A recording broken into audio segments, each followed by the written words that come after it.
আসসালামু আলাইকুম। আজকে লালনের শেষের দিন। তো আজকের লালনের অবস্থাটা কি আপনাদের পরিপূর্ণ একটু দেখাবো ভিডিওর মাধ্যমে।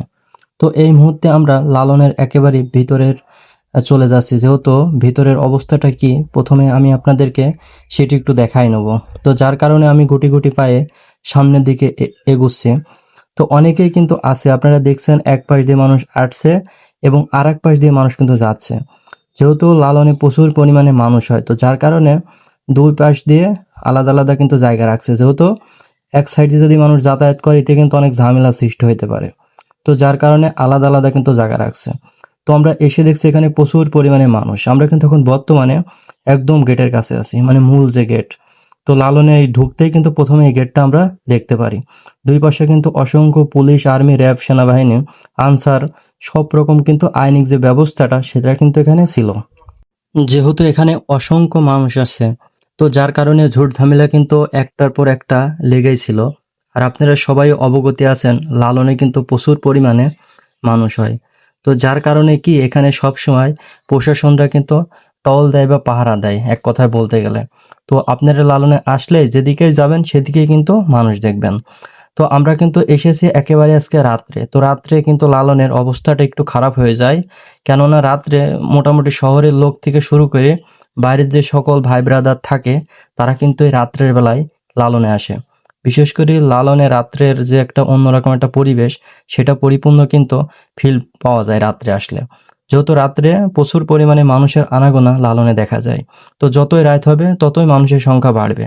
তো লালনের কিন্তু স্টেট, যেটাকে আমরা গান বাজনা বলি, লালনের গান হয়। তো এই জাতীয় স্টট কিন্তু ৩ থেকে ৪টা আছে, মানে ভিতরের সাইডে অসংখ্য মানুষ কিন্তু সেখানে যায় নাই। তো আমরা কিন্তু মূল যে স্টেট আছে যেখানে গান হয় বা প্রচুর মানুষ আছে চেয়ারের উপর বসে, আমরা কিন্তু সেই জায়গাতে মোটামুটি যাওয়ার একটা ট্রাই করছি। তো আপনারা দেখছেন প্রচুর পরিমাণে মানুষ, এখানে যাইতেও অনেক বেশি কষ্ট। তারপরেও কিন্তু আমি যাচ্ছি, যে আপনাদের পরিপূর্ণ একটু দেখানোর ট্রাই করছি। যেহেতু লালন কিন্তু প্রতি বছরে ২ বার হয়, তো যার কারণে আমি দূর থেকে একটু জুম করে দেখানোর চেষ্টা করছি। আর এখনও কিন্তু অনুষ্ঠান শুরু হয় নাই, আপনারা সবাই অবগতি আছেন ৯টা থেকে শুরু হয় কিন্তু এই অনুষ্ঠানটা। তো যার কারণে অনুষ্ঠান শুরু হওয়ার আগেই প্রচুর পরিমাণে মানুষ কিন্তু এখানে ইতিমধ্যে চাপ করেছে। এবং এছাড়াও পিছনের যে সাইড আছে সেই সাইডেও কিন্তু অসংখ্য দোকান আছে, যেগুলো ফাস্ট ফুড বলেন আর যাই বলেন, প্রত্যেকটা দোকানই কিন্তু আমাদের পাশে আছে। তো এই যে গানের স্টেট, এটা কিন্তু একেবারে আলাদা একটা সাইডে। তো এখানে এসে দেখছি প্রচুর পরিমাণে মানুষ। তো ভিতরে যে যাব এই অবস্থা কিন্তু নাই, মানে চারিদিকে রেলি আকারে ঘিরে রাখছে যেন মানুষের ভিতরে প্রবেশ করতে না পারে অতিরিক্ত।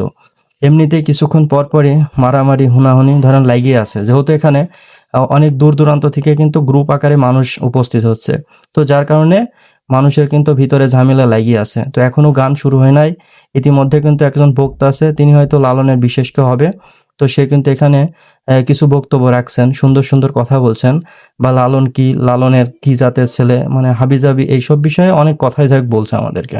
তো আমরা সেই সবই শুনলাম। শোনার পরে আপনারা উপরে দেখছেন যে ড্রোন আছে, এছাড়াও কিন্তু প্রশাসনের যে ভাই ব্রাদারগুলো থাকে তারা কিন্তু উপর থেকেও পরিপূর্ণ লালনের যে এরিয়াটা এটা কিন্তু দেখার চেষ্টা করছে। তো শুধু পুলিশের না, এখানে আর্মি, র্যাব, সেনাবাহিনী সবারই কিন্তু একটা করে উপরে একটা স্টোর মতন করা আছে, একটা ঘর মতন করে। তো ওখান থেকে চারিদিকের পরিবেশটা দেখার চেষ্টা করছে। তো বেশি কথা বলবো না, ভিডিওটি কন্টিনিউ করবেন। আর ভিডিওটা অবশ্যই ভালো লাগলে একটা কমেন্ট, একটা শেয়ার, একটা লাইক করে যাবেন। আসসালামু আলাইকুম।